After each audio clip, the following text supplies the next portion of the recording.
Hello, art labbers. So here we are in phase 3, lost wax. Just steamed mold number 5 out.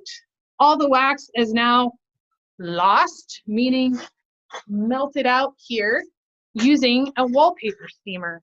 And just so you guys know, lost wax is actually a really ancient technique, typically used for metals. And so you'll find that a lot with bronze castings. So typically lost wax is used for metals, but you can use it for glass too. So either you can steam the wax out, melt it out in your kiln, or burn it out in the furnace, which I don't recommend.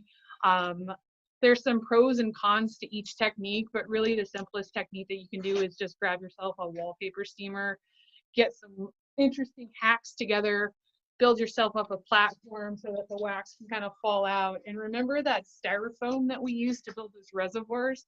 This is kind of what you'll see after the wax gets melted out. You'll kind of pull that out and then toss that aside. But you know, that reservoir is really important when we get into glass because you'll need that kind of overage line just in case you maybe add too much glass. You'll have a little bit of a buffer room. And we're also kind of taking advantage of that with the platforms that we built, because we're going to try to make them, you know, almost like a wall panel so that we can vertically mount them if possible too. So we'll have a good back for it. But I just kind of wanted to show you my hack here. So in order to get that wax to melt out really well, you kind of need to create like a croup tent for it.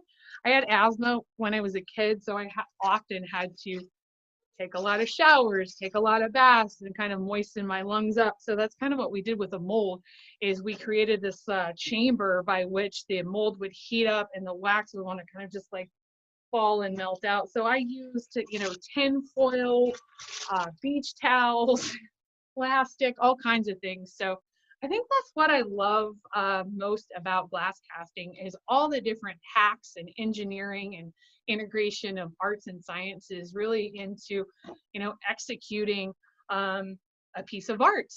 So I just wanted to fill you in on the lost wax technique, and up next is glass casting.